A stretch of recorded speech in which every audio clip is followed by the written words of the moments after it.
So present, we have Rick, Alexander, Jeff Gantz, Scott online. Yep. Yes, okay, Scott's online. Casey Leahy, Kate Lampier, Pete Murphy, Louis Perlo, Lisa Sanders, Jerry. UC. Donna Michaels. All right, so I'm looking for an approval of the agenda. Motion to approve.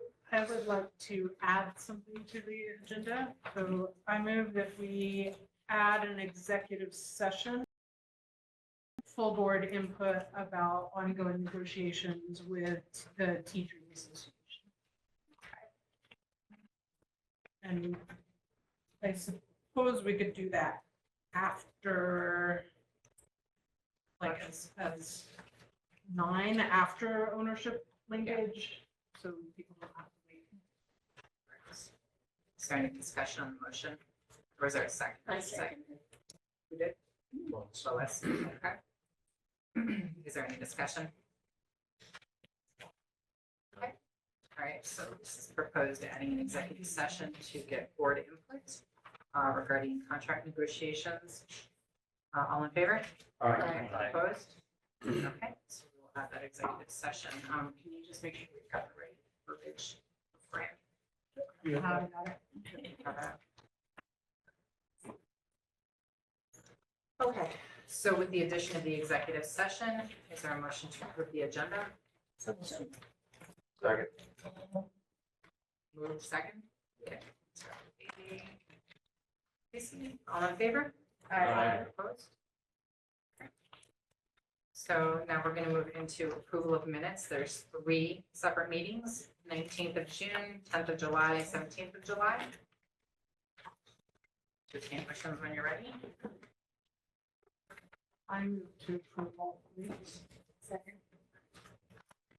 That was Lisa and Katie. Is there any discussion? All in favor? Aye. Opposed?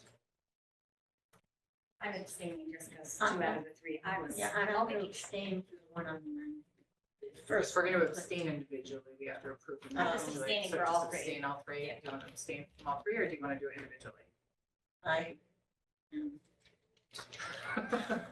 Okay, we're going to do it individually. So June 19th, all in favor?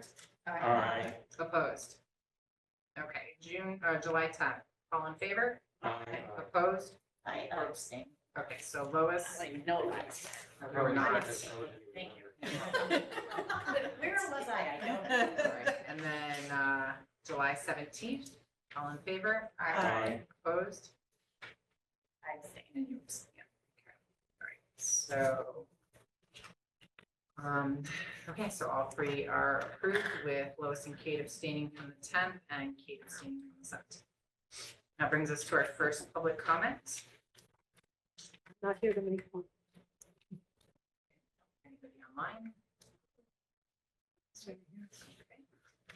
All right, so that brings us to board governance. So Lane has an annual agenda to kind of draft review. You want to discuss that? Sure, it's easier to actually see online, because then you can kind of blow things up, and I think it's probably good enough size that people can kind of get the main gist of it. Over the course of a school year, there are things that come up, the same time every month. And so part of this was putting those things in here, and, a lot of it has to do with the budget. The other piece that is in here is a recommendation for when the board would take a look at the executive limitations policies, right?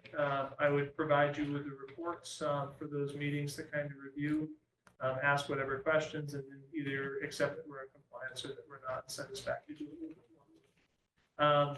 Those were set up in months that were logical in terms of what's going on in the district anyway.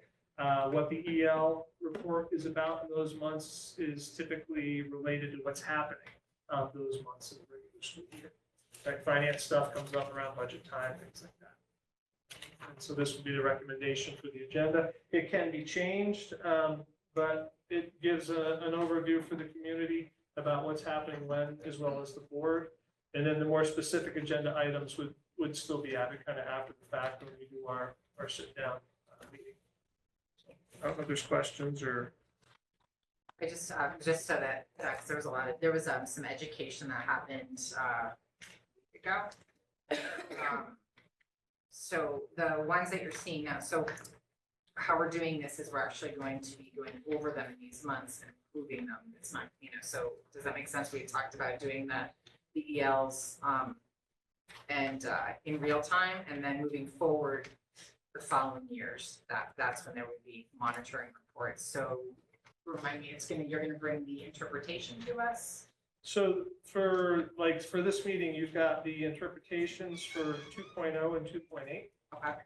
As well as what I see as the possible evidence to show that we're in compliance.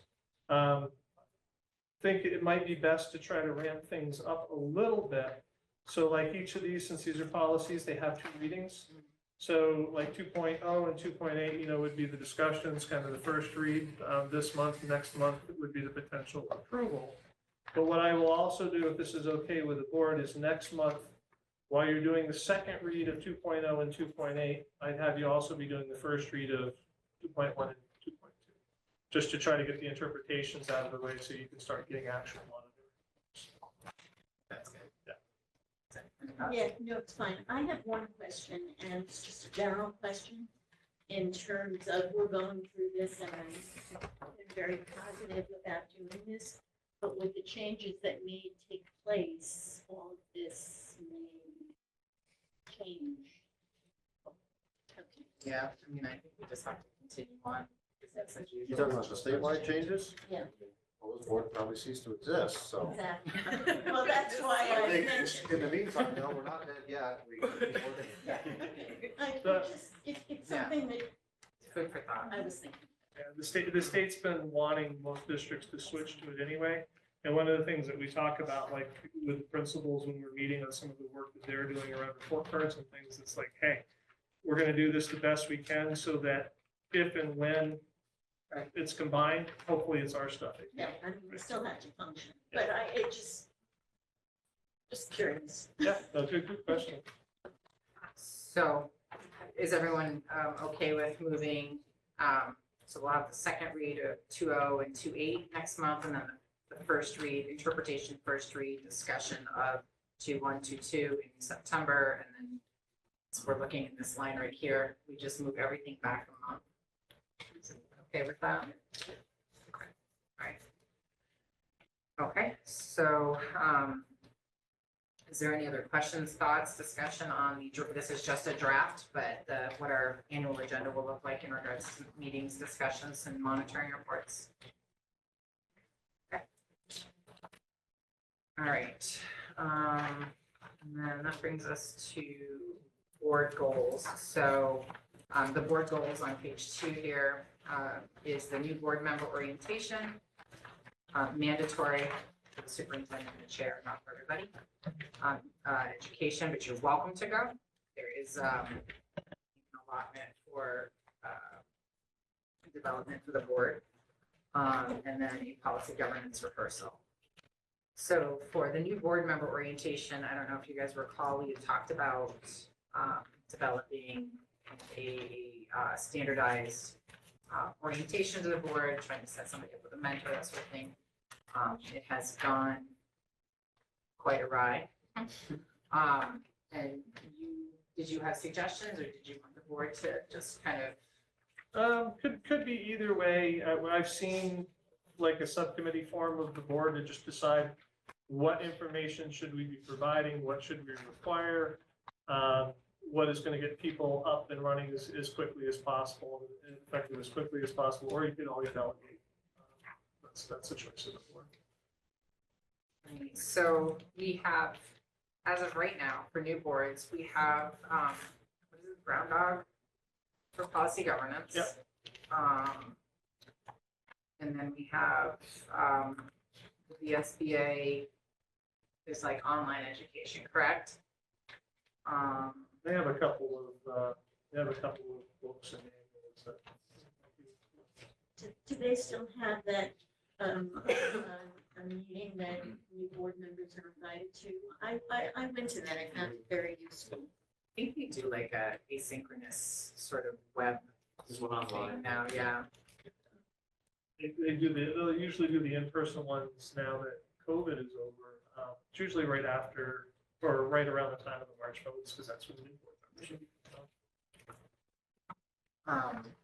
So shy of like, the things that we've gone through recently with like open seats, most of the new member orientation would happen at that time. The other thing that we had talked about as a board is trying to connect people with other members, ideally people outside of their town, so that, we kind of keep things wide open. How do people feel about that still? Interest in that? Makes sense, yeah. So like some sort of mentorship, and then Wayne, his door is always open to all members, but definitely new members. What else can you guys think of? Want discussion? Can we set some parameters around the kind of board mentorship? I mean, not so much as drawing it out of a hat, but I think in terms of like making sure we are balanced, that it wouldn't make sense to me to have like you pick all of the people who are going to be the mentors, or one person always. Yeah, Yeah, it's it's just- I think as a board, we decided to do. Okay, yeah, great. All right, is there any other thoughts, discussion, desires?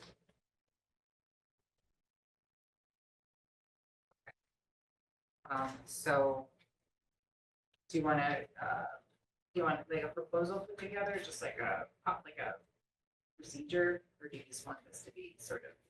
So for the board orientation piece, I think what I would recommend is either, the board forms a subcommittee, 2 or 3 people that are interested in it, like, right, you've got the communications committee in the past, you've got the legislative committee. And they could do that work and pull it together, and then they would bring that in front of the board for final approval. The other possibility is you can delegate it to myself and the senior staff, and we can put something together for board approval. So it's whichever way the board would like to get that work done. Okay, is there a preference, subcommittee or delegating? I actually think a subcommittee might be better in terms of board members deciding on what the training that board members need.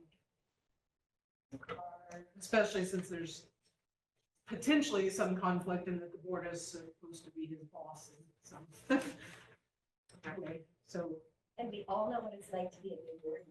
Yeah, I was gonna say, that makes sense to me. I have no experience of, I'm new at this, and I don't know what I don't know. What do I need to know to get started? Who would like to be on the subcommittee? I'll do it. Kate, Lois, anyone else? Okay. We're in charge of all. I would like a third. Thanks. Okay. All right, is there any other discussion on that? No? Okay, all in favor of, actually, I think we need a motion to create a committee.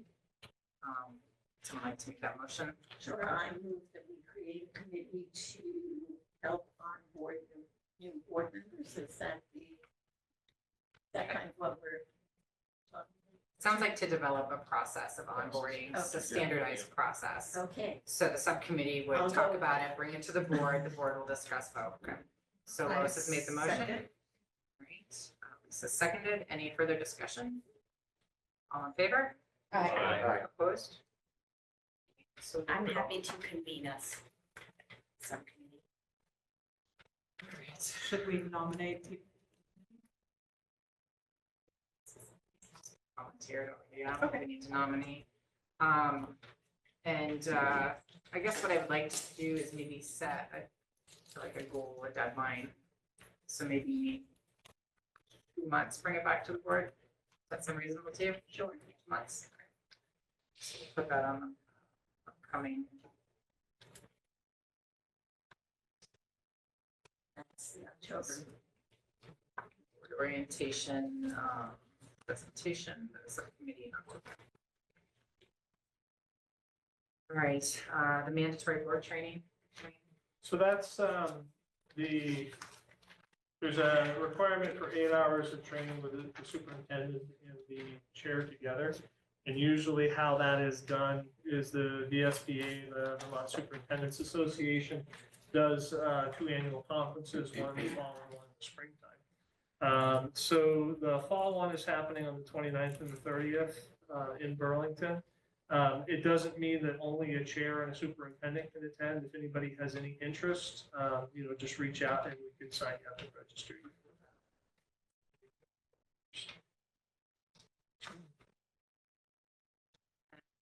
that. This policy governance, policy rehearsal, I think we're just using this as a placeholder. So this was now where, once we have policies in place, we will begin on a monthly basis, we're doing rehearsals. So if an issue comes up, basically just gotta go through something that how the board would respond. So there's really nothing to do today, but that's what that will be.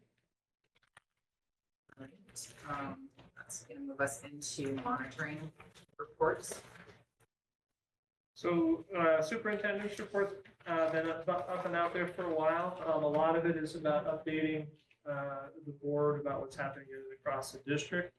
The only thing that I will add, unless there's questions, is to be aware, I've had a meeting or two with some of the local superintendents recently. Attrition is starting because of the redistricting. In other words, people are saying, especially at the central office level, a lot of us are potentially out of a job in a year, so they're moving down. And so I would expect to see that accelerate as this year goes on, just so it's not a shock to folks. Have you seen that with teachers too in other areas, or just? I think the teachers, I had the discussion, I think it was actually with Jen and Ted, the union leaders, a day or so ago. When they put that bill together, they kind of hit that fact, right? And so I don't think the teachers are really aware that there is a timeline for when those new class size requirements are supposed to go into effect. And what that means is that the only way to do it is for districts across the state to start cutting teachers to meet those requirements. So just to put that out there, so that may be a possibility too, as when that becomes kind of right in their face. Right, this is coming and it's clear. Can I also just gather there are possible exceptions to those class size rules as well. So we don't really know exactly what that's going to look like until we are in new districts and those districts start. I actually had another thought prompted by that. Might be cart before the horse here, but has there been any look at the infrastructure as far as class sizes and actually fitting the kids in the physical space? We had talked about the creation of a nutrition plan. In other words, taking a look ahead at what we would have to do to meet those requirements in terms of class sizes, and setting it up so over the course of the next year or two, if folks are leaving that are in those identified positions, we just don't rehire.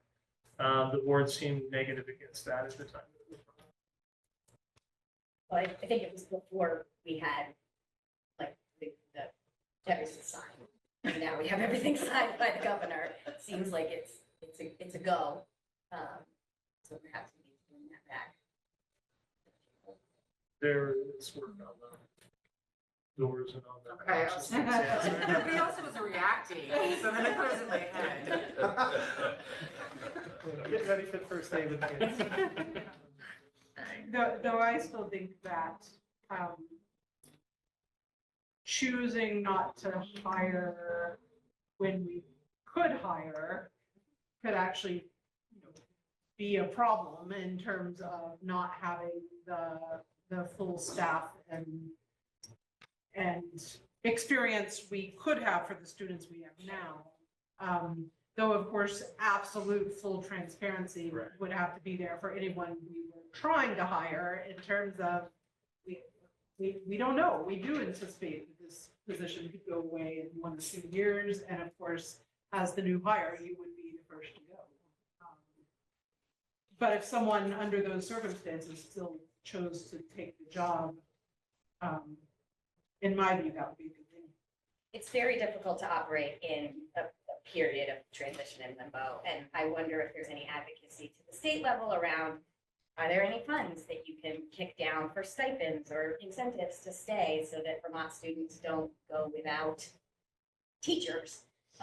It seems a little short-sighted to not think that people are going to leave the state and go to one of the other surrounding states that have more stable public school. I don't know if the legislative committee wants to call people, are the superintendents association talking about that at the state level, or they're just gonna let people go? And let them do They are a little, but I think where central offices are, in terms of the administrators, we'll believe it when we see it. Yeah. Because the second things are in people's face and they actually realize what's going to happen, that's when the pushback will happen, and that'll be the litmus test of, what the legislature actually has the gumption to Right. follow through on. I would say to team on to one of the points you had, is that one of the big concerns is that there is no plan from the state to actually help these people that are going to be cut. And so that lack of loyalty is going to destroy morale. And again, it's also going to have people who are feeling like, I don't know if it's me or not, jumping ship. Well, that was my concern, is once they all catch up, you start losing them quicker than necessary. Uncertainty is worse than knowing, Right. and you lose more people because And a lot of the people are gonna do that. Every teacher I know is well aware that that is the only way to get to smaller class, or bigger class sizes is to lose staff. I wonder if we have a conversation about, is there anything we can do as a district to retain our staff so that our schools can operate through the transition? I know we don't have any money, but that does help, like retention, that kind of thing. I don't know, but it's frightening to me to think that we will have people leaving and we won't be able to operate. Well, at least having them know we're aware and concerned.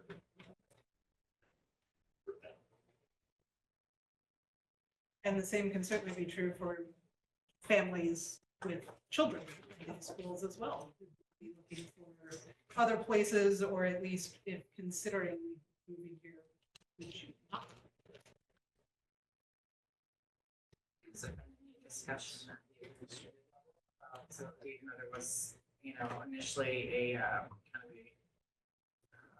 a decline to create a nutrition plan. Has there been any other discussion? We've talked about it a little bit in general in terms of timing. The most secure positions right now in the state are going to be the principals. Because the idea of school closures is way down the line, right? You get the new boards in place, redistricting happens, you get the new administration in place, and then that new administration is charged with examining the schools within its district and making decisions at that point in time. So as far as school closures are concerned, right now, it looks like it's at least 5 years down, 5 to 6. And so that means, like I said, at least on the principal side of things, that those are the most secure positions in the state.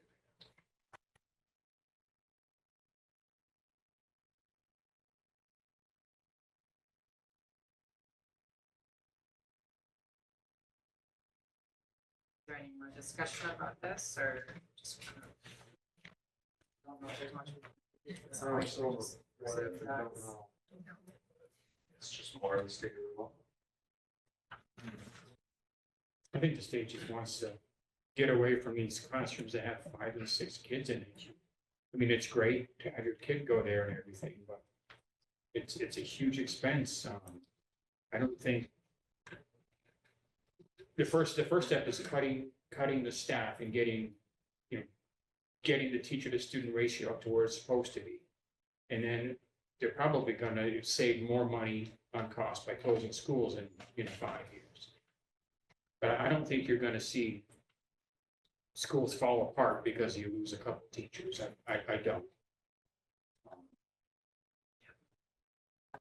To add on to that much, I mean, if you look at the state level, I don't know the exact numbers off the top of my head, there's like 85,000 kids in the state that we teach.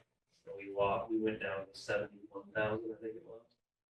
And they're not, the state doesn't even recognize that we're not gaining children, or they do, they just don't care. They're not trying to fix the problem where it lies, they're just, just erasing.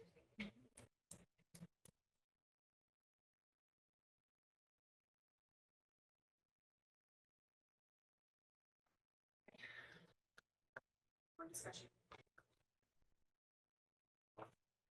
Is there any more to report? I don't think people know what to ask you. That's true. Okay, facilities report. Good evening, everybody.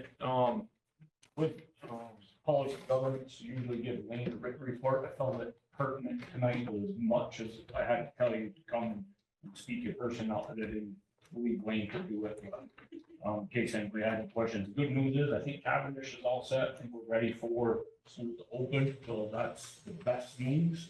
There's not really any bad news, there's just news. Chester Andover, Cheryl and I met with Banwell Architecture and DeWolf Engineering. The bad news there is that the new floodplain and flood zone map shows the whole school is below the floodplain. So anything, Wait, below means it's underwater, gonna. well, if there's I mean, I know it's not. another 500-year flood, worse than the one we had before, that it is in the floodplain. What it really means is that if you want to put an addition on it, like we want to with FEMA funds, that it has to be built up. So DeWolf is gonna come and shoot azimuths through the whole school to find out what the elevation will have to be. The higher the elevation, the higher the cost, which means less money and less bang for a buck we're gonna get from the FEMA funds. So we're in the process of moving this in a good direction, and just that with the determination that it's below the floodplain, this is gonna take away from some of our funds to put that addition on that school. So we're gonna wait and see before we determine if that's really bad news or which direction that's gonna go. When did that change? I mean, the state and the feds can change that, they can change that, I mean, that, the maps change all the time from, this is what we're learning, so. Right. But when did that change is what I'm asking. When did They change that? Because we I made don't- plans. whether the old map that we originally looked at wasn't the updated one, and wasn't what we were looking at, is what FEMA and our liaisons from, I mean, who would look at that unless you were gonna put an addition on? I mean, I would never think to look to see if our school was in, I don't know, I would assume this school's not in the floodplain, but I wouldn't look unless we had an insurance problem, or if we were, if we were gonna put an addition on, so. But FEMA's that's the what I'm one that saying. probably, We looked when we were putting an addition on and it's changed since then. no, So it was just wrong at Yeah. that point. yeah, the old map that they were looking at. That was a big part of that discussion of where we could put it based on. Right. Right. We're looking at the options we have, there's still 3 options. One is not feasible, nobody wants that, a standalone section, nobody wants it, and there's 2 other options. So once we decide what the elevation will be, somebody will put together a plan, and it'll be developed, it'll brought to the board, and we'll give you a decision which direction you want to go. So that's moving in a fairly good direction. Questions on it? Yep. Yeah. Oh. So I'm wondering at what point we do reconsider the option of the kind of temporary standalone. Like that was the initial recommendation from when we delegated to a committee, the Right. administration came back and said that was their recommendation. At what point does that become? I think when it comes not financially feasible for us to use the funding that we're gonna receive, grant funds and FEMA funds, if we don't get an 1,800 square foot addition onto the building, then we revisit a standalone building, which is it's not an effective way, I've been having this conversation with Joey and Wayne, it's just not an effective way for teaching at an elementary school level where you have a separate building away from. And to put Your in a place that's not in the floodplain zone area, it's gonna be so far away and off of the field, so it'll interrupt our field where we have. Snow pants, Yeah, oh my it's- God, it's half the day. The White House was right behind the back entrance and it was pavement and it was a short spit. And so even though that was never ideal, it was manageable. What we're talking about, where this would have to go is like, that would be really. So last, it would be a last resort. It would be a last resort, but it is But, yeah. a possibility, right? I mean, if it came down to it, maybe a possibility. Well, and it's been like a year and a half ago that we were talking about the fact that the overcrowding was Yeah. not tenable, right? been That 2 that we years. needed to do something quickly. Yeah, it's been 2 years. And if this is going to add to the time, I'm just thinking, are there temporary, faster things that would at least relieve the space crunch? And I'm hearing you say no. but- Yeah, I would say like a temporary outbuilding is just not ideal in terms of, the way we do education these days, you know what I mean? It would just not feasible. And, we're managing, we're making it work and kids are learning and thriving.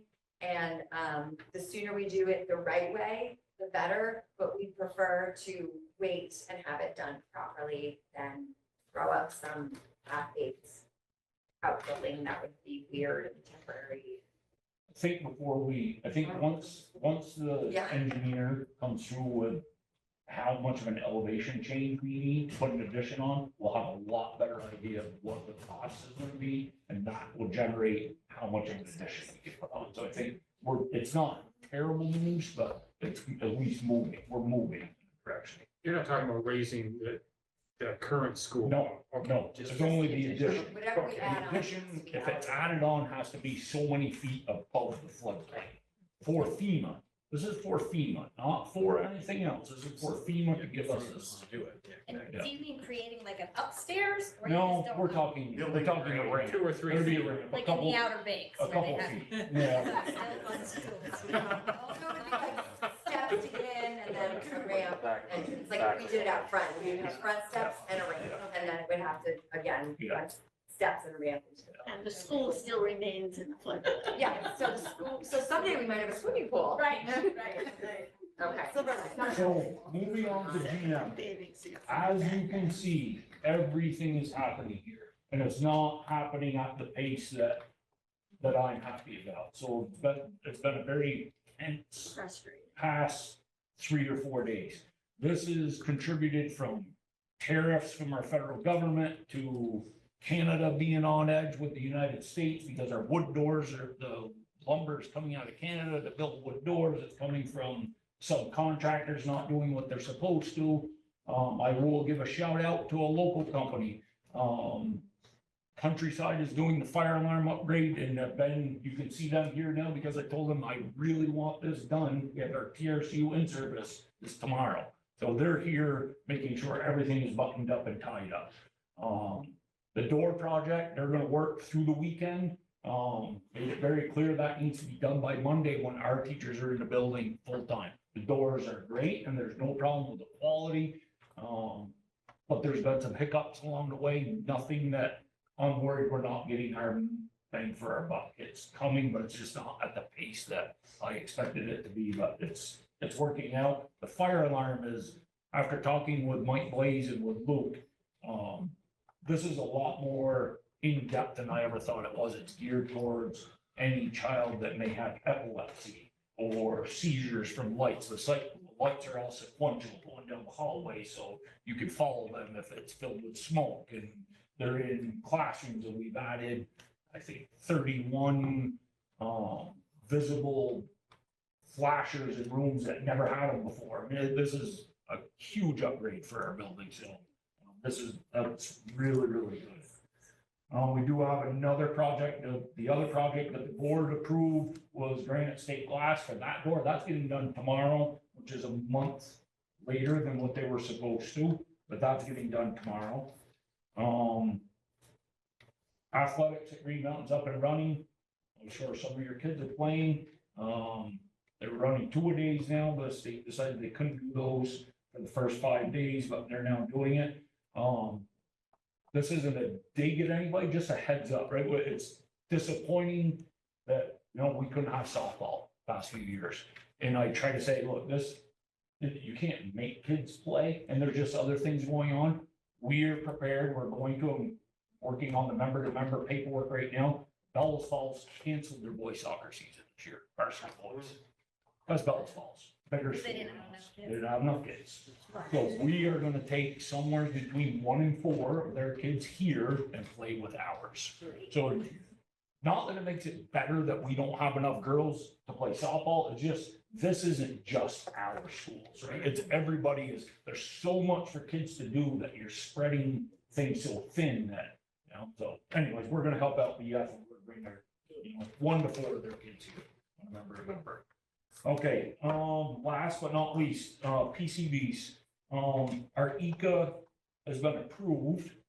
I thought, I was at the understanding that once our ECA was approved, we'd start talking to the state about how much funding we're gonna get. We need a work plan, which now Harper is working on. I do like the idea of what they're gonna do. They're gonna put together a work plan for 1 floor. Whether it's getting rid of the PCBs in the windows and the unit ventilators, and then they go to the state and say, we need this much dollars to do this floor. I think is the right way for them to go. If we went and said we need this much money for the whole school, they don't have that much money in PCBs in 1 year. So they're gonna say no, and then we're gonna go to the taxpayers and say, we'd like to have this much money. So by doing it by floor or by sections, we can go to the state each year and say, we need this much money, and we should get it. But that hasn't been approved yet either, the work plan. That has to be approved by DEC and Department of Health. They were here not long ago, with the University of Iowa, put out some more test kits. Monsanto was here. Monsanto came back a day early, to visit with nobody, but University of Iowa came back and retrieved their test kits. So they were doing some more testing on their own, which Lee and I thought this is just a good showing for us with our lawsuit with Monsanto, that we are doing everything we possibly can to cover every base and make sure that everything is being tested and looked at in the proper way. Did we let Monsanto in a day We have to. early? But Oh, a day no, early? they were just here and then they decided that, oh, we're here the wrong day. Okay. But they weren't like wandering around the building No, alone? no. Thank you.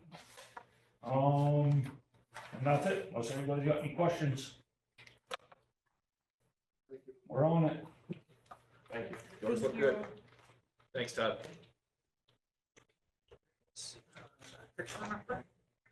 So most of what's in there, I think, is pretty self-explanatory. The one piece that I will add to it is the, actually give Todd commendation too, but all the administrators. Louisa had the unfortunate task of trying to set up a huge system for professional development to keep all the programs that were put in place a year or so ago, keep them running into the future. Getting it set up, having the funding disappear, having to rearrange it, having the funding come back. And so she's got a really good plan to set up. And she's rolled with the changes quite well, despite the fact it was a massive amount of work that changing funding cost. Linda Waite as well, who does our grants in the state grant system for title. She's been working overtime too, as that funding amount has changed, especially for Title II.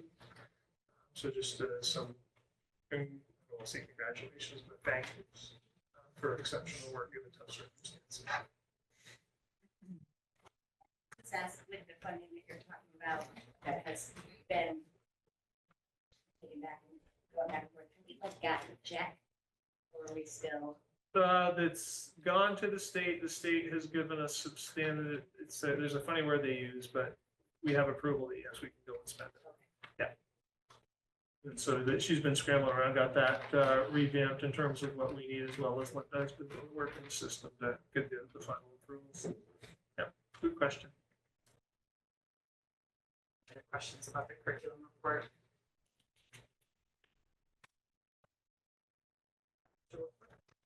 So at the end of last school year, this district is possibly a little bit in the red.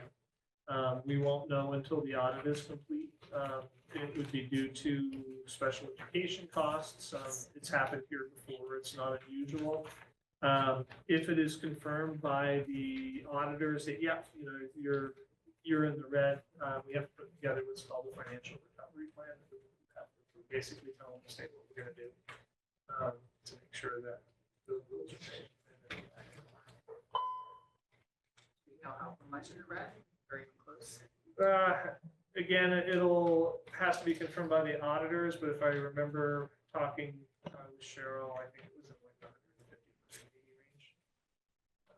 The non-discretionary spending, right? Yeah, this is special education services.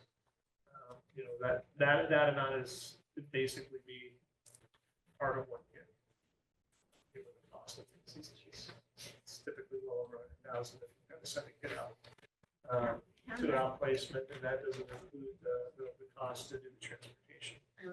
How much of this is because of reduced federal? I don't think any. No, what is the cause? Is it overspending or? Students coming in with higher needs, right? You can't predict who's going to move into the district and who may leave. So, you know, you do the best you can. Sometimes you just.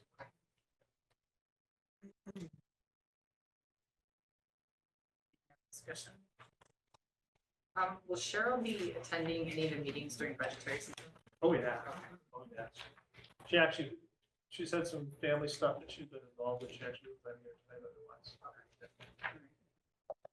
And then, just to kind of circle back to the curriculum report, this is just, I'm speaking solely for myself. I didn't know if there was maybe a different way when Lisa is presenting. If it could just be presented, I think, more and less like, it just seems like exceptionally like, I don't want to say data driven because I want data, but it almost out of context. Like there's just not a whole lot of context. If she could, I don't know, like again, I'm speaking for myself, but is anyone else having issues or trouble with some of the presentations? I just feel like it's just like, there you go, a piece of information. There's not like the surrounding context to it all the time. I don't know. Maybe it's just, I can't remember.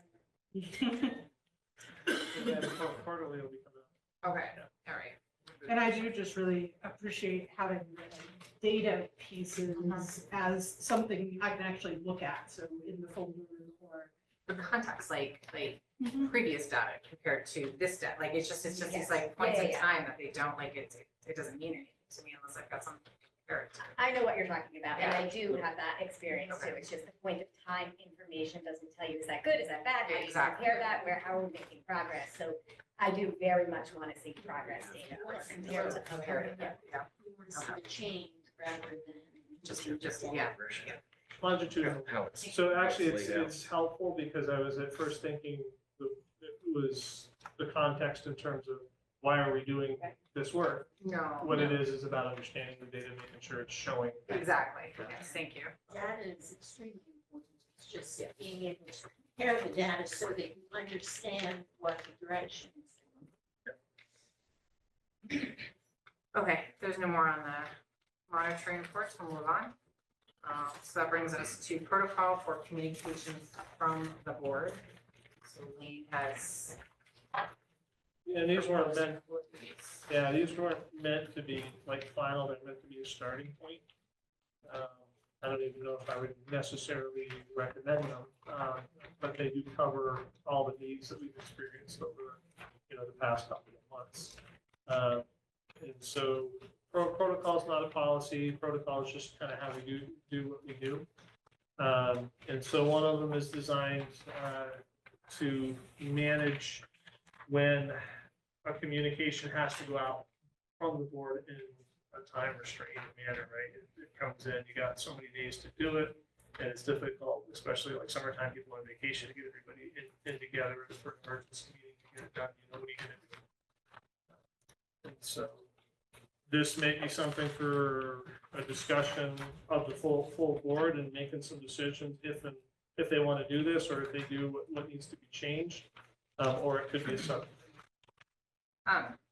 Yeah, I actually, it's pretty straightforward. The only thing that I was thinking about in regards to communication in regards to the board is in situations, because it was, obviously this is coming directly from the situation where Lane had to answer in a timely manner a complaint. He sent it out and then heard nothing from the board. I would like there to be some level of board accountability. If communication is going out from Lane, especially if it's important, regarding a complaint, regarding some sort of elevated situation, some sort of, I don't know if it's like read receipts or, you're obligated to respond with an answer. I don't know how we would manage that. I'm certainly not going to police. On your report, when you send it out, saying response required. But just making sure, like, that accountability on the board, like, response is required, who's going to, sure it's happening, you know what I mean? Because then, if we as a board aren't responding, saying, yes, I agree, or we need a special meeting, like that sort of, if there isn't that interaction, and then Lane has to respond, we're basically creating a problem for Lane. So I'm looking for some board accountability when we move forward with this procedural protocol. Was it this protocol, I think, where it prescribed setting up a special meeting every time a complaint was received? This is more like if there's just not the time, is that my understanding? We don't fully have the time, like if something has to, like that one, I think we could have, it was about 10 days, but there was something that was like So 4 days. if you got 5 days to get it done, and the communication needs to go out, or you're violating, regulation or law, how do we manage that? Especially in the case where, you may not be able to get a quorum together, because, getting 10 people together is tough. It's not Just like in July. like, how Right, many and that's why I was my question about that piece of the protocol, but having it built in there that we call a special meeting right off to address it and think about the potential struggle pitfalls that comes with that. So are you proposing like an automatic special meeting? But that's the way I read it, that it was in the protocol, that we would just call that a special meeting. That would be the preferred. One question that I had is towards the beginning of this, like, when a complaint is received, it talks about a complaints officer, which I think makes sense that we would all know who that information is coming to. But it was not until the deadline contingency plan where it says delegates the board's authority to the superintendent. So I was just wondering if that was an assumption that the complaint officer would be the superintendent, or is this saying the board automatically delegates authority to the superintendent, even if the complaint officer? So I think I'd have to go back and reread. I think the piece, and correct me if I'm hitting the wrong part, it's this idea that if there's a complaint officer, which could, easily be a board member, right? That would be the intent. That would be the best case scenario. If they've got 4 days to get stuff done and I'm watching and we're at day 3.5 and it hasn't gone out, I step in and I get the communication out, is what that's saying. It's not that I want to do it, or it's just I wanted to protect the board, that's what that part of the protocol would be. Okay. Then I guess my preference there would be that the complaint officer is responsible for doing that, and very much would want your input in how to do that, and urging, but if it's the complaint That officer's fails, yeah. responsibility to make it happen, And they fail, or it looks like they're going to fail, do I just let it go? Then you take your loss. Call a special meeting. I think that's even one of the You can zoom. policy governance things, that superintendent shall not let the board fall on his face if he knows it's going to. If it's that level of work. You gotta do something. Right. Something. So this is the contingency, so we call for the special meeting of the forum. So this is like, everything fails, do you have the authority to send it on behalf of the board? That's what, Right, that's what that would be deadline superintendent's contingency role. for. You're saying the first line should be, or the last line should be the complaint officer. But what if the complaint officer is in Europe? Then in that situation, you would just call a meeting, try to We've get a already meeting. had a And meeting if you and didn't, couldn't get a quorum. and he couldn't get a quorum, then he takes care of it. Right, Yeah. that's what this policy says. Yeah. And I would assume that the Perfectly fine. complaint officer, when they're going to be Everyone out of would touch for a month, They have another- there would be someone else to take it. Um, Yeah, exactly. I think if a designated complaint officer is not able to fulfill what they need to do for a period of time, it should go to the superintendent. So it's not just like random, you know? No, It's, because I would expect that there'd be some, some very clear mandates. And if somebody is just taking over, because they're gonna be gone for a couple weeks, I think that leaves opportunity for stuff to fall through cracks. So I think it's one complaint officer, backup is Lane, if they're out of town, and then if it's not happening, Lane takes care of business. That, Well, Lane, you did say we could communicate via email, correct? Yeah, and Not as a group. well, depending upon what you're talking about. scheduling. So you can do logistics, you can set agenda items, so if you guys are like, we gotta get our stuff together, we gotta get everybody here, yeah, you can have that sort of meeting. But if you send out an email and we're responding about a complaint somebody made, that cannot be by a group though, right? That would be one-on-one. You could, anybody could come and talk with me about that, yes, or, that best thing is, the board meeting, But if we don't have time to call a meeting. Yeah. I thought that's what you meant. if you don't have time to call a meeting and it looks like we're going to miss the deadline, the piece that we're talking about is, do you want me to step in or not? Give you authority. You back her up. Yes. So your point, Adrian, about the kind of read receipt, like, I use this last example, like, I read it, I didn't have thoughts, but one colleague was concerned and so wanted a special meeting, and I thought, okay, if somebody's concerned, we should have a special meeting and talk about it, but that's not what happened, because the entirety of the board didn't want a special meeting. I think my memory is correct, and so I don't know how, like, if I have concerns to share and can't get a special meeting, how to do that via email, because it is that whole sticky wicket of, like, can we agree that if one person wants a special meeting, we're gonna have it because somebody has a concern? I don't know. And I'm not saying any criticism of the way it was No, handled, I I'm just, didn't know. I don't know how to give the feedback if I can't give it via email and can't get a special meeting. And then something's No, gonna go out it's about as the permission. board. I mean, I think maybe there should be parameters, because I, for one, am not gonna come in for 15 special meetings. a year. Sure, no, I don't think that should be the case either. So like, Hopefully, we don't Are get there any any- complaints. I I am optimistic. Craziness. guess. Yeah, I think the hindrance, the board was doing the right thing. I think the reason that we didn't get more of a response was because people thought they couldn't.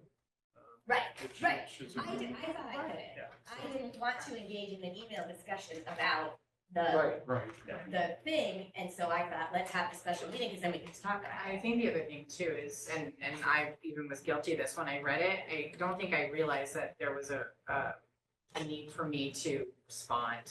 Right. Like, you weren't asked, it didn't seem like there was a question being asked. Gotcha. I also think that I think it was about 10 days before a regularly scheduled board meeting, and I wasn't Yeah, there was sure a that meeting it a few days needed later. to, that there was that much of a time constraint on that conversation, that it was okay to wait for the board meeting, which was coming up. The board meeting, if we had just had a board meeting and we were going to be 4 weeks from the next board meeting, my response would have been totally different than what it was because of the time. So we're just taking some other things into consideration when we're, I think not being afraid to ask a question if it's logistics or what do we do? or what are you asking? And I think it might make sense, and I think it is in this draft as well, that the default is to actually call for a special meeting in time. And we can have all Zoom meetings meetings, right? We don't have to have a location, even if it's, it can be warned as well. Regular meetings, you have to have a location, special meetings, emergency. So yeah, shoot. Right there. And so there's a little lower burden there if there's the, you know, an option. Electronically. Easy Yeah. opportunity for people Right. to be on Zoom, and if it can also be, I think this can be handled in 10 minutes. I mean, it's still not possible for everybody, but it's more likely that we could get a quorum that way. I would agree. I'm a lot more flexible to online. Would there also be any utility in having Lane and the complaint officer discuss prior to, you know, because I don't like just, you know, thoughtless actions, like, you know, is this warranted? You know, the complaint officer and Lane have the conversation. And the understanding is that, you know. And just think out those estimated logistics, council- like, oh, we're gonna have a meeting in 5 days, so it's within this, or just kind of work it out instead of just like, oh, we have a complaint, call a meeting. Like, work out the logistics first. Yeah. And if it's just something simple like an acknowledgement, I don't know, I don't want to be the complaint officer. I don't know how they, I don't know. I don't know, like, do you have to send out an acknowledgement first and then a response? Like, I don't want a special meeting, can Lane send an acknowledgement? That seems silly, but if it's the actual response to the complaint, that seems like it needs more. That's what I'm saying, like, I think maybe if there's a complaint, the first, like within 24 hours, it's Lane and the complaint officer, let's talk through the logistics of this, and then they, you know, together make the decision, special meeting, or, you know, is this something that can be sent out in an email with a required response? Yes, I'm okay with this, no, I'm not, or does it require more discussion? So who's the complaint officer? Huh? Who's the complaint officer? Me. Donovan? Fair. You want to? Yeah. No, I think what we do is, I would be Lane, willing, I'd like to see but- this come back clean, Okay. and then, you know, and then people can think about what they're willing to do, not do. So summarize for me changes. So, there'll be a complaint officer name, you'll be the backup both for, if they're out of town or preparing to fail. You and the complaint officer would discuss within 24 hours any logistics or need for a special meeting. If there is a special meeting, you could do a Zoom option. What else am I missing? Here, wrote down all the thoughts. Yeah, I don't think what we've discussed is drastically different from the protocol as it was drafted. It's just, I wanted a little discussion to understand it better. I'm glad we had this discussion. I feel better about it. The other thing we talked about was giving Lane authority to make the decision if we cannot Get a call. get a If the quorum. complaint- Yes, he would be the backup. Yeah, okay, so, yeah, so, The complaint officer is first and then Lane Right, is right. second. And the complaint officer. and then is there, I don't know if the wording's in here, but I definitely said, again, board accountability, like, answer your emails, you know, like, don't just not check them for 6 weeks. Okay, So I'll have updated version for. September. Yeah. All right, so then the next one is, the, board vacancy, filling board vacancy. So there was ample discussion on this for the past months. You know, and like the repetitive conversation was having something be relatively set, you know, so that we're not deviating every single time because of whatever issues. Did everyone get a chance to read this? Okay, so thoughts, Special vote, what'd you say? special vote. You mean a townwide vote? Or the cheaper than all of those, but all that stuff. Can we dictate that through a protocol? Yeah. So can we, We can ask the town, not ask, we can, we I can hate tell to them use the like, word hey, you mandate. have to do this? You know, they're the only ones that can conduct the vote. We don't have the authority to do that, so we have to depend on them, which means we get to say, hey, we need And we have to pay for That would be. Well, that's my other question, what's the cost? Right, by $800. it. How And, much? By $800. Oh, It was and $600. how do we do that and actually meet the statute? Because it says, you know, appoint within Good this question. time, Yeah. and that doesn't seem possible. So you do both. You try to appoint someone who applies, and then they serve until the vote. Ah, Oh, I don't like that. That's what I got from the secretary's office. So if you can appoint someone, right, you could end it there. But you have a responsibility to try to get somebody in. So if the intent is to do a vote, which is you're gonna get, I think is probably the fairer option, right? You get more input from the community. Right. I like the idea of it, the logistics of it are sounding slightly untenable. But you may not be able to, like we ended up with, you may not be able to have somebody may not even apply for it. Which is why the voting piece is good too, because it covers. that still requires somebody to apply. Yeah, I don't know, would you be more comfortable going for a vote or standing up in front of, 8 people? Being interviewed. Yeah, I don't know. Someone applies and everybody writes in their neighbor. If you do the vote, do you still have to petition? Like, To get on the board. So if Right? you are voted in, you are the person until, No, but to even get your name on No, the to get ballot. your name you on have the to- ballot. yeah, it's the same, my understanding is the same process, but I can double check. Yeah. If you live in Chester. How many do you need?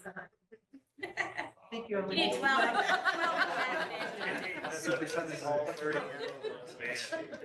12. The other piece in looking at Baltimore, how many do you need? What? How many do you need? 2.5. You have enough in your home. Across the street. enough people in your household. The very first piece of declaring a vacancy, that it's officially declared when the board member resigns, passes, that makes total sense, but like one of the things that came up in the last round was, what if someone tells you in advance, which is a really nice thing, that they are going to not be able to stay on the board? It seems like you wouldn't want that to trigger the timeline, because they could be on the board, say, for the next 6 months. But it would be nice if it triggered the preparation for these things. Like, then you could actually schedule an election far enough advance, or those kinds of pieces. So I would just want some flexibility point. that if you could know in advance, if it wasn't a sudden thing, you could start the process without starting the timeline.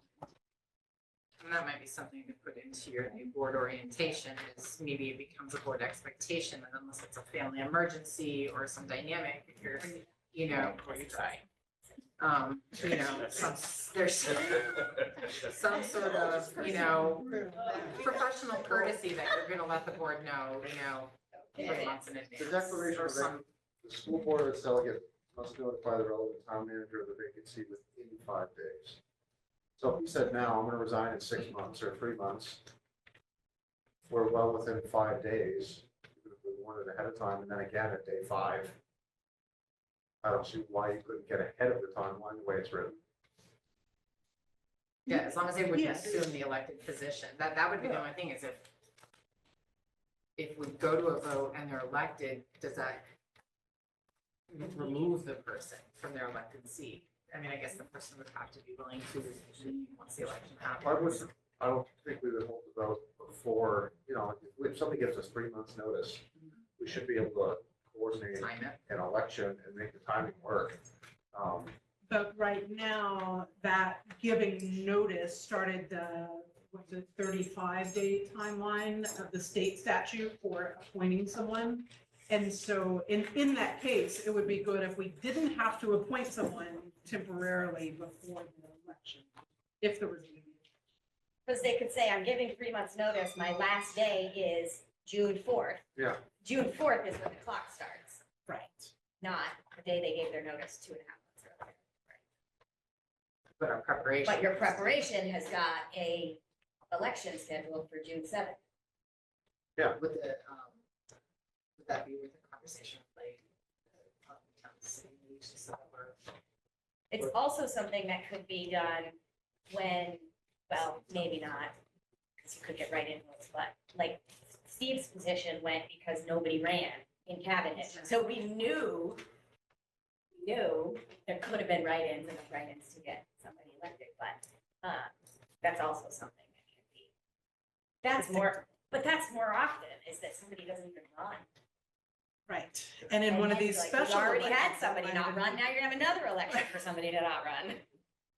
It's different from town to town, but what I saw this last time around for myself was a lot of people didn't even know. They had no idea. So we need some way to let people know when there is a vacancy or a vacancy coming up, because a lot of people I talked to didn't know it was even available until it became a big town-wide problem. So I think. I don't think so. I think he was like, a month. Wasn't that like, yeah, it was about a month. Yeah, so yeah. So, and this might be a part where an adjustment could be made. So the second heading there is notification of public announcement, right? It's saying how we're gonna get that information out. So, you assume that if the community knows that, they know where to look, but of course, it's not likely and understandably that they're gonna read our policies and protocols. But if there are other ideas that the board has of places where we can put in the protocol, yeah, you will you will use this source to get the information out. We can just put it right in there. That way it's not forgotten. I think it's done. TikTok videos, Lane. You do it. Yeah, I have associations for you. Oh, boy. You make a dance go. You gonna put in the ethics committee? I do, that's why I'm asking, you gonna put in the ethics committee? How'd that go? How'd that go again? All right, so. You got rough drafts. I think, we have a couple of scenarios. It's just making sure that we're compliant within each scenario. So someone leaving their seat early, someone just not running, a vacant seat because nobody put in for it. What other situations would there be? I think we should have, or at least should discuss the flexibility around, do we always, under all circumstances, want to request that election? Or are there circumstances where we would say, okay, we've got our temporary person, there's gonna be an election in 3 months anyway, so let's It not. would have to be a race in order to have an election, right? Right. But if only one person put in for it, do we want to bother the town to have an election? That would be. Well, I mean, one person can put them in for it and the board can vote them down. Oh, that's- If- yeah. If you You're right. appoint someone, You can't decline. No, No, Right. no, Right. appointments. but if you appoint someone, they're only there until the election in March. Yeah. If there's a vote, they serve out the remainder of the time of that seat.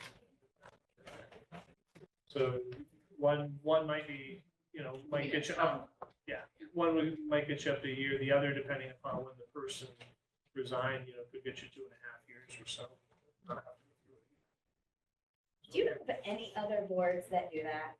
I think we're reacting to some bad experiences and we probably could just do this protocol without an election and we can do this. Well, the protocol in the special circumstances for all three processes, if you get 2/3 vote, you can say, hey, town, you're having an official vote, Right, so right? So there's, do we the have an opt-out protocol, built into this. but then you're not in compliance with the timeline. And that's the issue we had. Is there any way to get an extension to the timeline? Like it just becomes. No, the quirk of it all was the fact that if you can't do it, the law, Trying. you keep trying, the law doesn't state what you're supposed to do if you miss the deadline. So the logic is basically, well, the expectation is you get somebody in there, so you keep trying your hardest to do it. And by pulling out by trying both ways through the election and the appointment, you're showing your due diligence that you're trying to meet the letter of the law. That's right. So if you did this protocol with just the trying to appoint, And then if after the first time we couldn't appoint somebody, then it goes to a special election. Or, you know, Or with the 2/3 vote. Right. You could say from the very beginning, okay, we're still Oh, gonna there's try 9 to people. appoint, Right. but we know we're gonna want this one to go to an election. Yeah. I think that makes more sense than just going to the straight election, because again, if you got one person, Yeah. it seems like a lot of money and time and Yeah. effort for something that we really should be able to handle. Yeah, I don't want to put another financial burden on the taxpayers for a task that should be ours. Right, right. If we could just do it. That feels better to me. I like the idea of a democratic vote for every seat, but if there's special circumstances, we have to fill in midstream. We don't need to shell out the money and time for a full election. We should try. Try, but then option B. Try, but option B, if Yeah. we can't get it together, then we have that option. I like That's that. great. So does this need to be cleaned up? yeah, I'll do a reread based upon the discussion. And I'll have the next draft.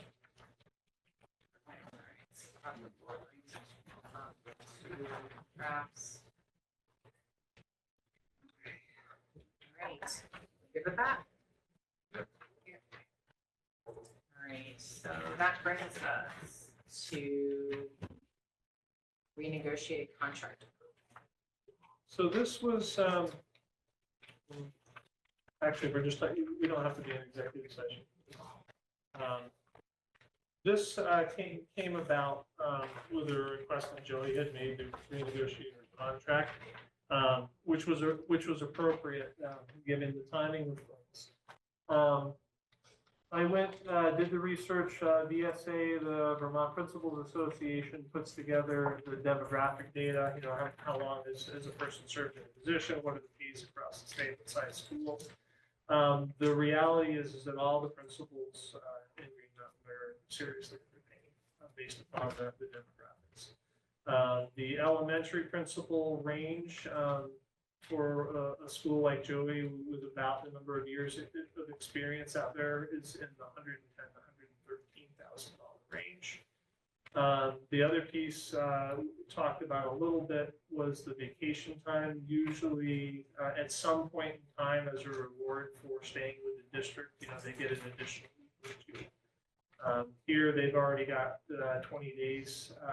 So, you know, the recommendation would be, maybe would be, you know, at the conclusion of year 5, they would gain a 5th week of vacation. You guys can decide in that range, the 110 to 113. My recommendation, based upon the conversations that I've had, is I would probably put it around right in the middle between the two of those for the salary. And I would also, my recommendation would be to allow that clause to go in that, you know, at the conclusion of 5 years, that there's an additional week of vacation. Can I ask a question about the days? Are principals 12-year or 12-month? Like, are they working 12 months? So it wouldn't be an extra month and a week out of the school year. It would be year round. And one of the things that we talked about in Ludlow and Mount Holly, which may apply to here, is a lot of districts have a master agreement for administrators, which spell out the basic benefits, right? You know, what's the work year, how many vacation days, those basic things, so that it's consistent for all administrators. And then the salary can still be negotiated outside usually. But that might be something this board wants to consider. I'm doing the work for Ludlow Mount Holly anyway, depending upon, you know, what we come up with over there. It might make sense to have the same master agreement across.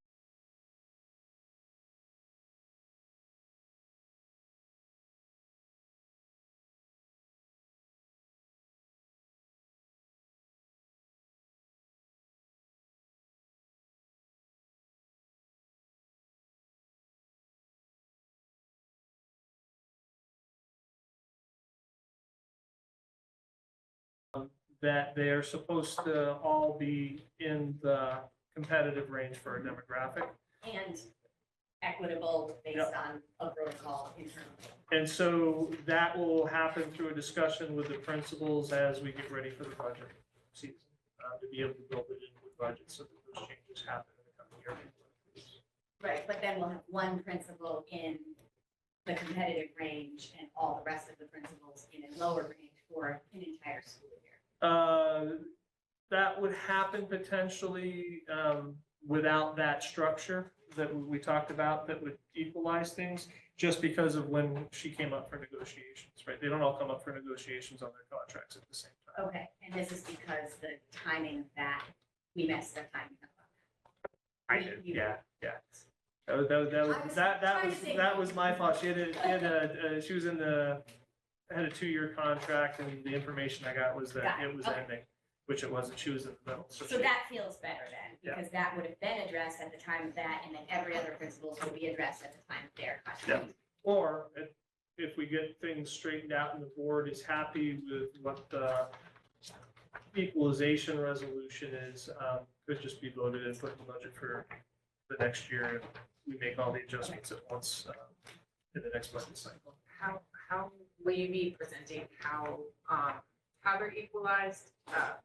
Because I mean, I recall, not, and I don't want to talk about anything we discussed in executive session, but I think the comparative data had like school size and number of Right. students and, assistant Tenure. principal availability, like, I mean, That's all public data that could be shared. that's what I'm saying. So like, whatever it is you're developing will take those things into consideration. Or, okay, so it's not just a Right. number. So it doesn't mean the principal at the bigger school is making the same exact amount of money in a smaller school, but they Or a are new both in principal the who proper just started. place on this. That's Based how I'm Based trying- upon. state Based data. on data, okay, all right.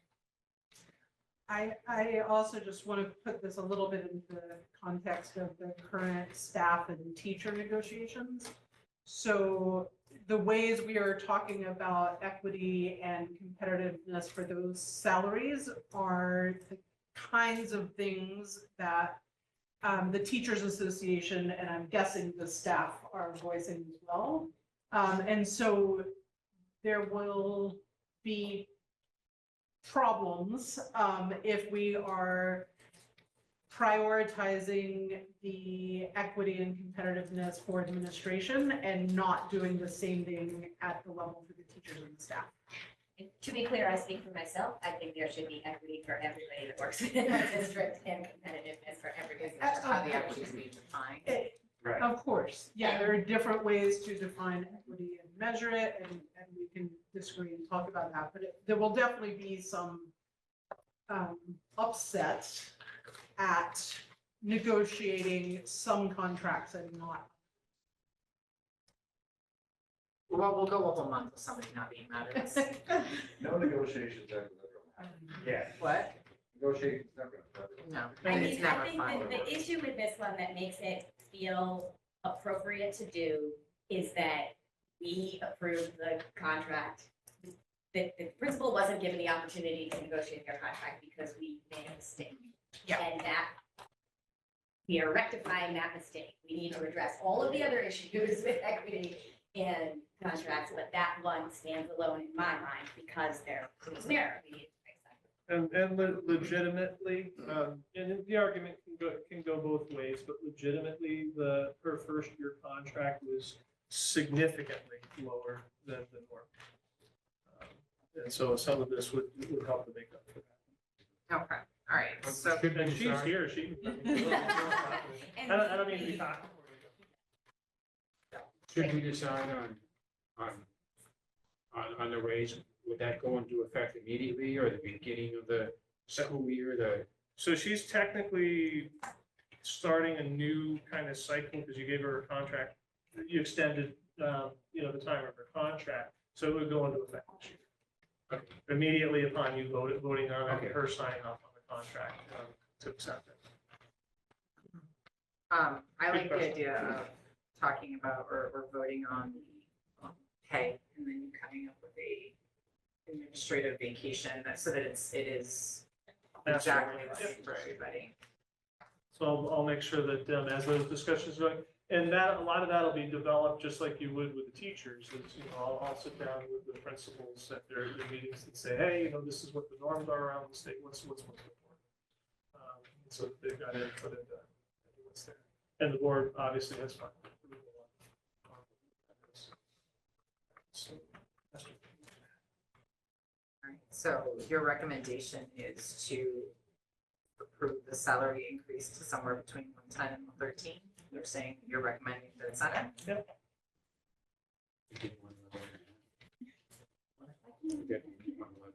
End of the night. 111, I was like 11 and a half. Okay, are you making your motion, Jeff? Oh, no. And I would also recommend the vacation, the 5-year loyalty. Bonus and extra. Will that be in that master agreement? So we're not gonna do that here, we'll do it in a master agreement for everybody. I would do it here. Does Because every she- principal have that though? No, but it would be something that I would recommend in the master. Agreement. You guys would have to approve the master agreement, but it would be something that I would. And if we approve the master agreement, would then become in effect for everybody all at once?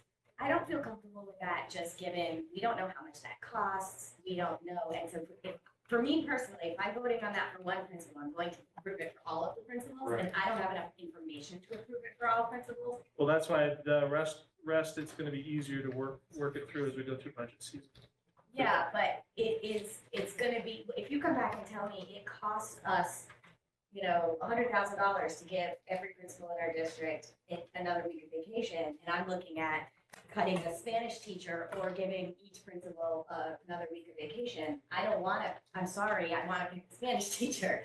So my comfort would be that we approve the salary and we wait until the next set of contracts when it's in the master agreement and we have approved it and we've evaluated it for everybody. That would be In the master agreement, have it before everybody's contracts are negotiated. You're happy anytime you vote on it. So maybe once the information is brought to us, Okay. I'm Yeah. fine with that. So that means that I we don't agree. I vote kind on of- this contract tonight, We would vote on the salary Just the salary. tonight. And then the but then would vacations we have to reopen her contract to get that in if we approve it? I don't know about that. I'll double check. My best answer is that once the board approves that master agreement, that's what it is. Okay. Then that would feel better. So I move that we increase the principal of Chester Andover Elementary School to the amount recommended by me. Second. We need a specific amount. Yeah. we Which do. is exactly. in the Yeah. middle of the- Do the math. You didn't recommend a number. 111,500, there we go. All right, is there a second? You did. All right, is there any further discussion on this?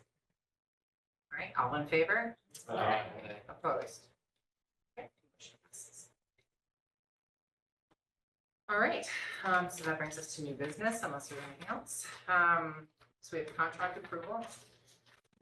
That's I this. think Kate's online, yeah, that's, it, but it's basically a new music teacher for Green Mountain. We already voted on it. That we did too. And I thought that was Already working. He's here before he was officially approved. He's been doing all sorts of stuff. He's awesome. I asked Abby and Cheryl, who we needed for tonight. This is what they said. I can go back and double check though. Happy to vote again. Yep. Yeah, do me a favor, Basics. just to cover the bases, if you're willing. Yeah. Who told you you needed this?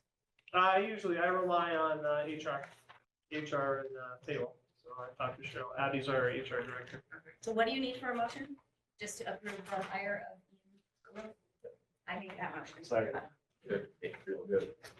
All in favor? Welcome to Ian. Yeah, second. Again. It would be good to know, because. Yeah. Ian. I-A-N. Gollub. Do Maybe you it's want Ian. this? No, Ian or Ian? You can see him. Do you have I it? haven't seen that name in a while, but I had a friend that had that name when I was like 70. No. Ian It's Gollub. Ian Gollub. I have So the middle name is, looks like it's His also. middle name is also Ian? That's fantastic. I, That's what I named after my kids. Is there a song? Anyways, Way too long. Okay. Policy adoption, F3 asset capitalization, and I feel like this was also read. TRSU it was. When I went back and looked at the minutes, and unless I missed something, because Amber's really good at it. Did we already have our first read on this? Green Mountain. Hold on, I just got these minutes open. This is the basic. Oh, one. yeah. But this was tiers too. Yeah, it's gotta go through all. I don't see it anymore. Maybe it was the tiers too. Okay. So this is, there's been a change, in the dollar amount of things that we own that the state requires us to track. Right, you keep it all on a big and major list, and that's what this is about. Yep. So the only thing in this policy that's changing is that dollar amount. I think it was either 4,000 or 6,000, it's going to 10. So that's the capitalization of assets. It's just we're keeping track of anything that's worth more than 10,000 that we're gonna have more than a year. And it's usually like property stuff, things we own. So this is our first read. So if everyone take a moment to read that before next month. Yeah. Is there any discussion on it though? Straightforward. Okay. And then ownership linkage plan.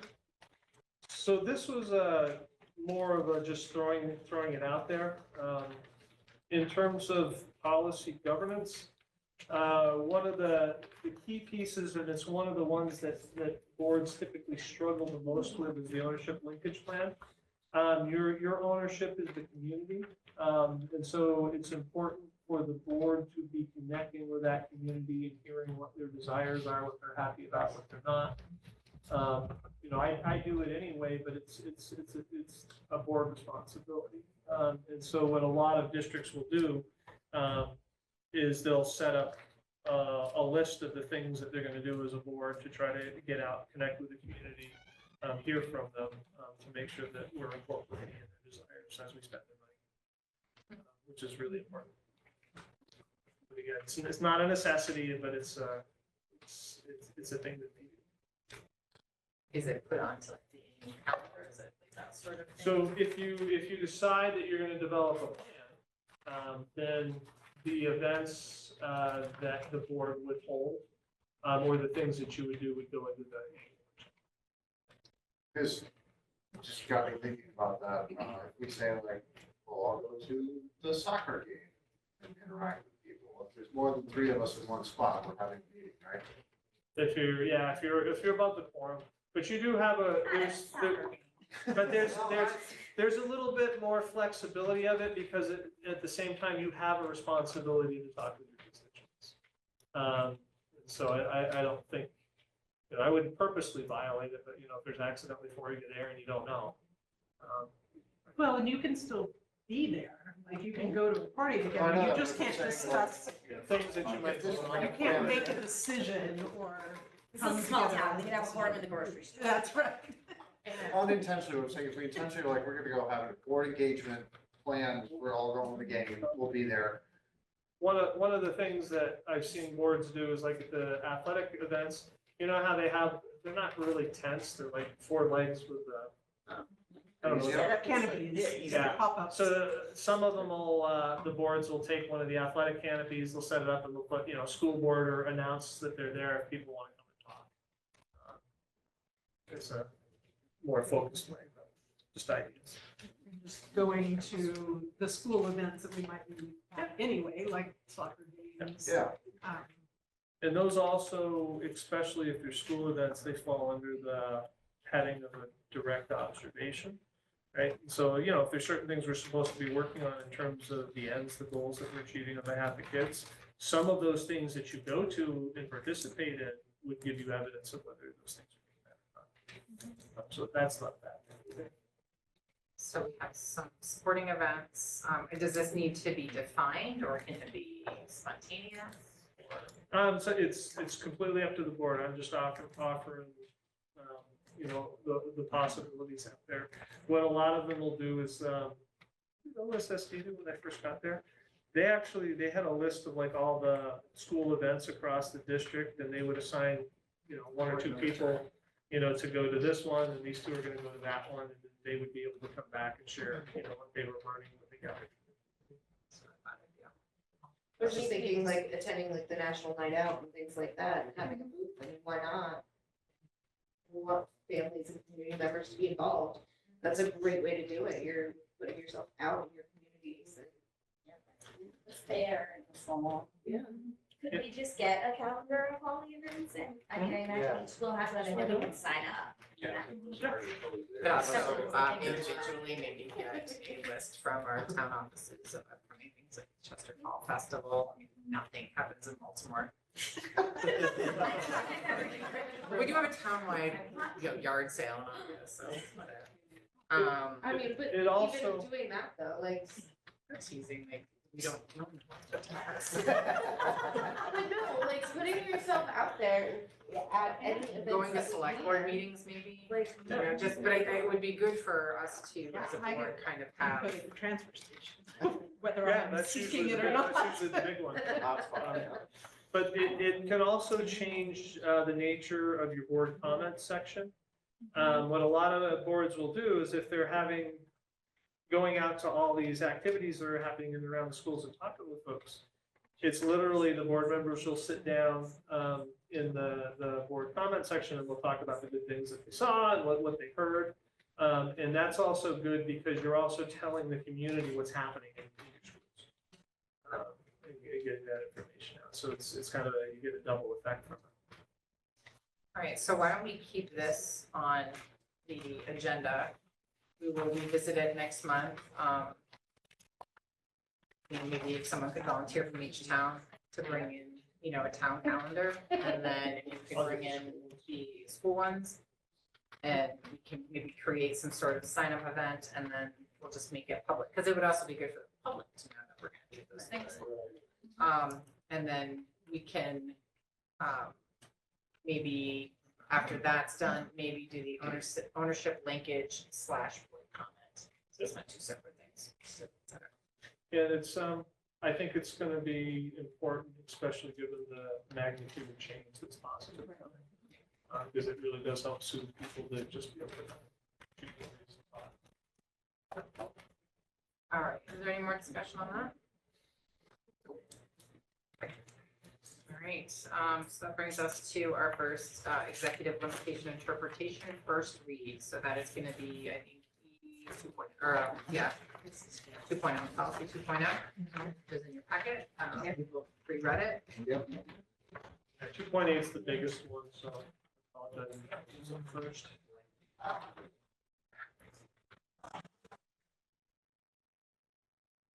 This is a policy. The policy is not. This is where The policy is the italicized, that's the policy that the board came up with. right. The interpretation is me reaching out to best practice, what happens in most schools, and saying, yeah, based upon your policy, this is what it means in practice. But if somebody came to our website and said, I want to read the policy on local constraints, they would just get the italics.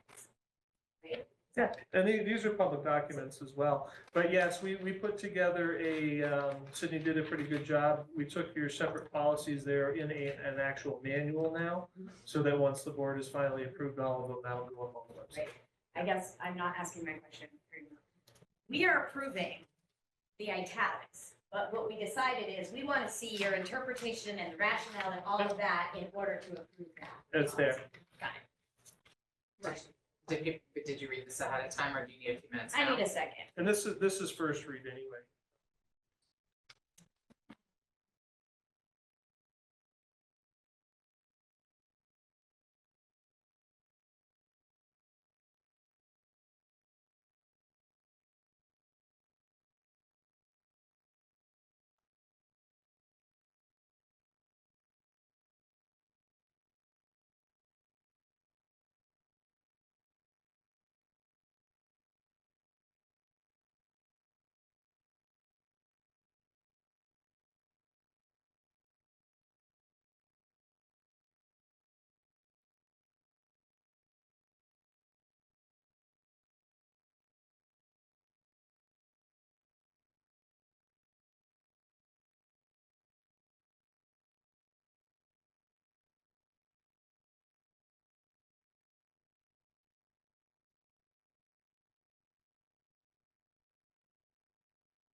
So I brought this up at TRSU as well. So the second sentence of the interpretation, in isolation, to me seems too broad. Only because I'm reading it as this means that the superintendent works to actively prevent and address any action or conditions that could be considered under any circumstances, right? So, if Lois is speeding in Connecticut, are you now responsible for doing something about that? Because, yeah, so even just something like this means that the superintendent works at any actions or conditions that affect the schools, or just like something that says it is related to school business or school, because, yeah, I see what you're saying. I just had that. Paying all of our students. Well, No, so it's keeping us from speeding. this actually could be a good practice case. The reason for that interpretation is because of the first line of the policy. It uses the word any, right? Superintendent shall not cause or allow any practice. But it's so, I think So- at the education that we went to, Janine said that the question, and I have to put my email because there was actually like 3 questions, but the lens we need to be looking at is a reasonable person. So would it be reasonable for Lane to be or involved in anything Russ is doing? That's not reasonable. Like, so like looking at it like through that lens, I don't remember the other 2 questions off the top of my but head. you would adjust your policy, which would force me to change the interpretation, which is. And is it my understanding that the interpretation can change? That the policy is a policy, but the interpretation is not written in stone. Yeah. We can decide when a certain case is brought up before us and we're going by this interpretation. If we don't like the interpretation, we can't change it for that minute, but we can change change it your for the next policy. time. So this is what Janine sent after the follow-up from education last week. So when we're looking at the EL policies, the first question is, do we agree that this is a reasonable interpretation of the policy? Second question is, if yes, is the interpretation, is it an interpretation that says what we intended the policy to say? If yes, pass the policy. If no, ask, what is the intention of a policy? And discuss to come up with a consensus. And then when we have a consensus that gets changed, the policy needs for clarification, the superintendent will bring the new interpretation. So I think for this, we need to ask, do we agree this is a reasonable interpretation of the policy? That's the first question. Yes. I think it's a reasonable interpretation of the policy, but to your point, the policy, the intention of the policy, maybe I'll answer the second question. The intention of the policy is as it relates to school business. We don't think that you are responsible for Lois's speaking. And so by adding that word,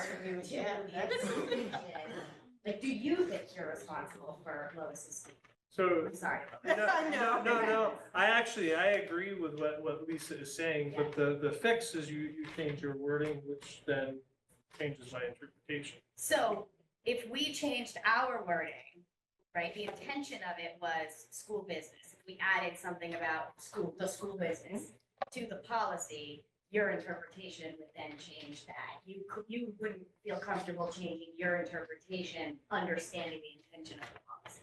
So as long as my interpretation is reasonable based upon what you wrote for your policy, I don't have to change it. Sure. I can.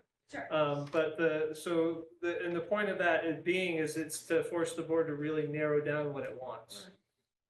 And so you do that by changing the wording of your policy, or in some cases, you add enumerations, you put bullets under it, that kind of spell things out a little bit. I don't want you to be responsible for Lois's I don't want to And- be. And it may also And be. this is where we're gonna, I think, we need to be careful not to start like, Yeah. we can't come up with every possible Sure. thing. So I mean, yeah, the word any practice, but it's also, or in violation of commonly accepted business, so I still think I think this is good. And Sorry, but the rational interpretation, I did not read into this saying that Brian is going to be policing us in our personal lives. Also because, and I asked this, I think when we were going through this about board discipline and can people be removed. There's a you know, policy on that, yeah. a mechanism for that, and effectively you're elected officials, so no. So you could go do something terrible and Wayne could read the policy and say, stop that. That's the end of it. There's no enforcement or teeth. So I've read this strictly as board business, school business. You know, his job to police us if somebody comes up with a, you know, they got a great contractor, it's a total ethical violation because it's, you know, friend, family member, that type of stuff, as it relates to the business of the board. Yeah, depending upon the possible infraction of a board member, and unfortunately, I had to go this route once in the past, the Secretary of Education becomes involved, and they do have powers, if necessary, to change things. But this, you guys are, I have no worries about you guys ever, that was super high, but yeah, there are things I would be responsible to do under state expectations. It's a rare occurrence. And speaking against my concern, we don't have the authority to put him in charge of law enforcement or anything like that. We can I can only just complain stay about it. within the schools. So maybe the fact that our authority is limited means so is the policy and the That was my read interpretations on are it. fine. Yeah. It just, I make a motion to change the. yes, I would like to make a motion to change the wording, to change the policy to say the superintendent shall not cause or allow, strike the word any practice, activity, decision, or circumstance related to school business or district functioning. Practice like a decision or circumstance like this. So you want to get rid of, you know, lawful prudent. No. I was just getting rid of the word any. To allow practice, activity, decision, or circumstance related to district functioning, which is either unlawful, imprudent, or in violation of commonly accepted business and professional ethics and practices. Is it okay for it to be district and then you'll change it to supervisory union for the other? Or you want it to say district and supervisory? The chair should have different ones. Oh, okay. Yeah. Great. I second that. Is there any discussion? Everybody clear on what she said? No, it's really hard for me to do this in my head. Right now. To be honest with you. Let me read it. The superintendent shall not cause or allow practice, activity, decision, or circumstances related to district functioning, which is either unlawful, imprudent, or in violation of commonly accepted business and professional ethics and practices. It's just narrowing it from any to district business. Yes, thank you.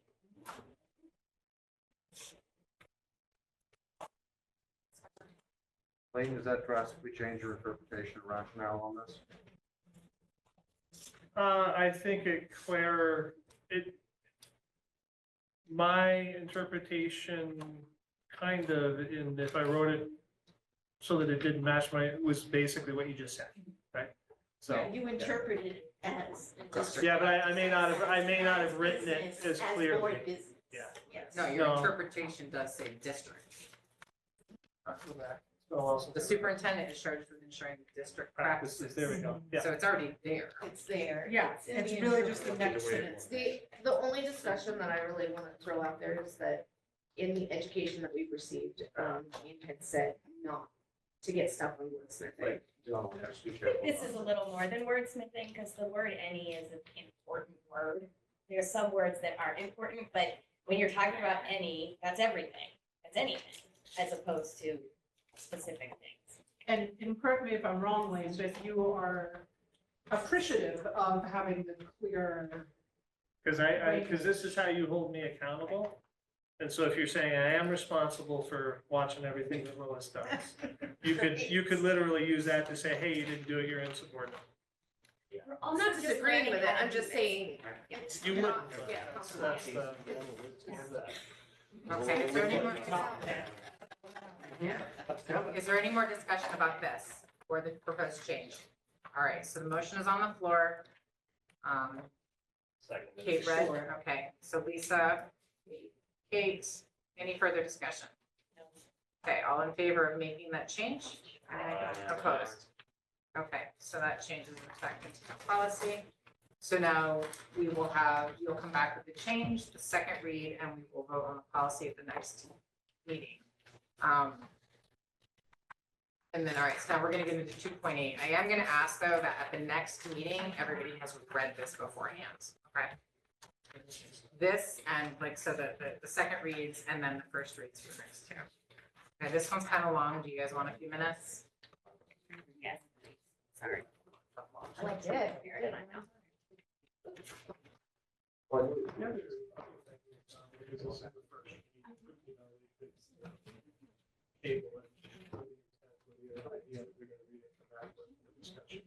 And you have to, if it's going to be addressed, you have to change your interpretation without another month. I would like to have two first reads done moving forward, yeah. No, we just, I promise to be prepared. yeah, this is a long one. And you just have the advantage of just having read these for two, or the versions of. Yes. Yes.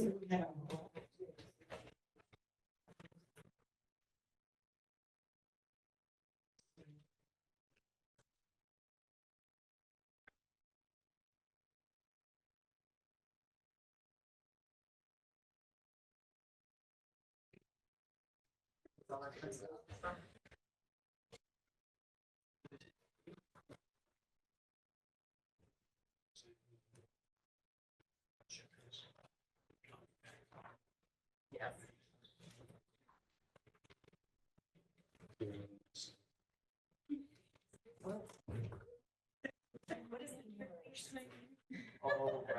Spelled out with number, number? Got it. Thank you. Just Jessica. and then I say spelled out. It's specifically not spelled, it's numbered. No, stop.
And then the other day, looking into the house past it, and I saw.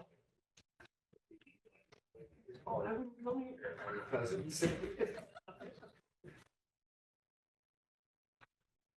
I mean, it's nice, it is a.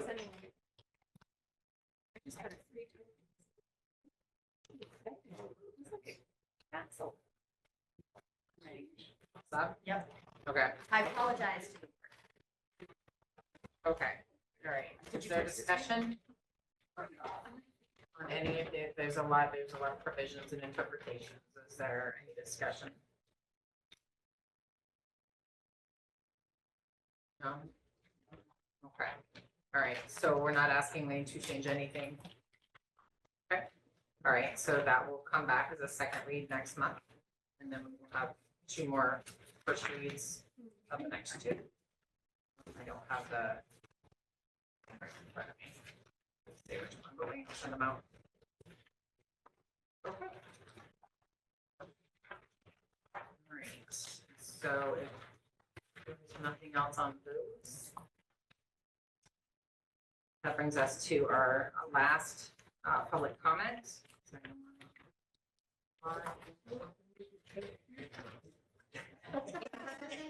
I don't see anything else. Alan, come on. My job's gonna go away in 3 to 5 years. There you go. You're making me nervous. So Amber Wilson, down in Chester. I just want to say, so While you do this, by the way. I typed it already, so. Well, it was Way to reading, be so thank you. efficient. Way to be It was efficient. great. So I won't be here at next month's meeting. And that's probably the better meeting to have said this, but since I won't be here, I'll say it now. I just want to say that the amount of extra work that is required of the board chair between agenda planning, the VSBA required training, other needs, as well as managing sometimes disruptive meeting, seems like it would be exhausting, and it might deter someone qualified from wanting to serve as board chair. Thankfully, you're still seeming to be willing. And I appreciate that. The LMH community has approved an additional stipend for the individual who's elected as from their board as the chair. I realize that decision is ultimately up to us, the voters. However, in order for it to be presented to the voters, it must be approved by you to be on the warning. In order for you to approve it in the warning, it must be budgeted. Therefore, in order for it to be budgeted, it should be discussed soonish. So as a community, I would be, as a community member, I would be in support of this change and ask the board to consider that as well. Thanks, Amber. Amber, can I ask you what they, is it already written out? Does LMH already have it? Is it- Okay, they approved it a couple of years ago. I think that board members maybe get 1,000 and the chair gets 1,250 or 1,500 or something like that. I mean, it's not great money. Overpaid. No, I'm just wondering if like it's something we can just, could you bring, we don't have to make anything up. Okay, thank you, Amber. Randy?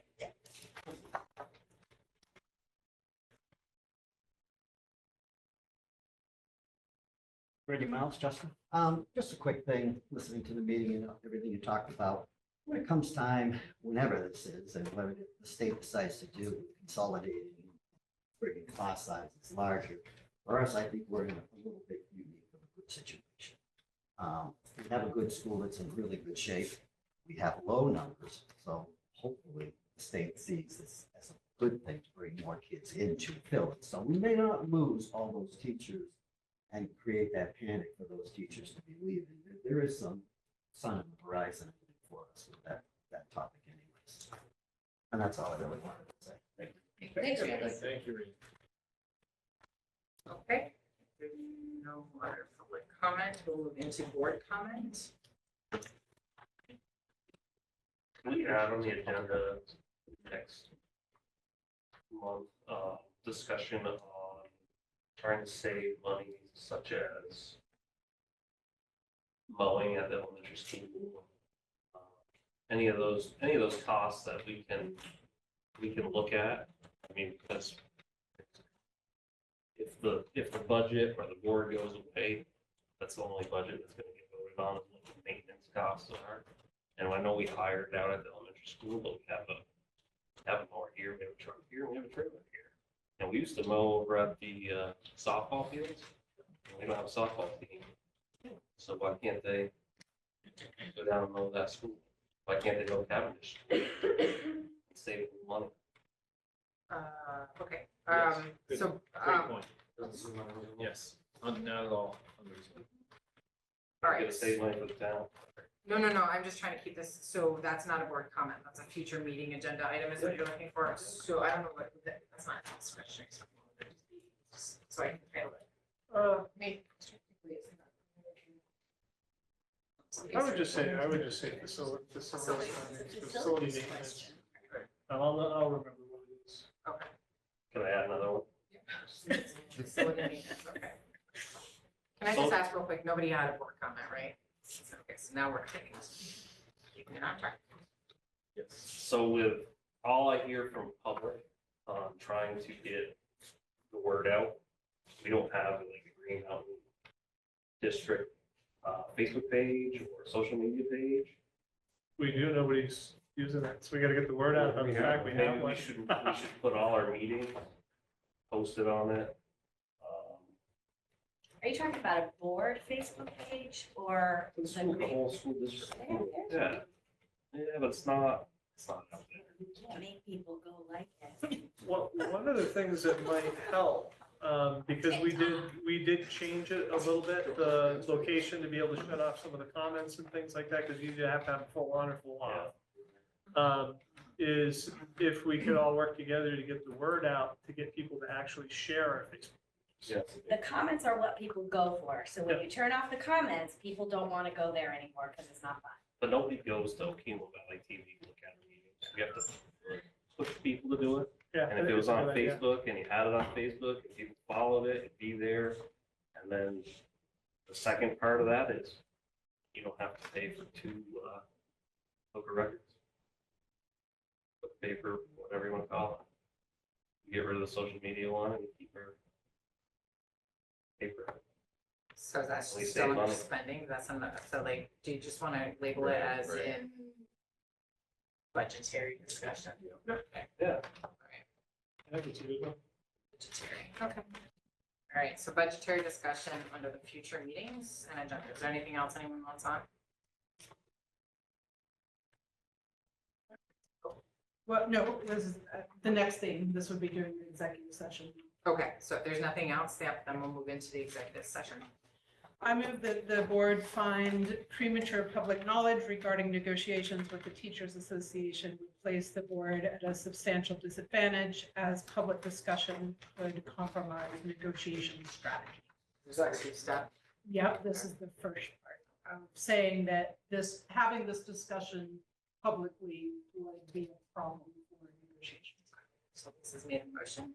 Second. Second. Casey. All right, all in favor? Aye. Opposed? Okay, second. We need to invite Lynn. Yes, and that'll be this part. So I now move that the board enter executive session to discuss contract negotiations under VSA 313, A1A, and invite Lynn. Second. So discussion? All in favor? Aye. Opposed? We're in executive session at 7:59.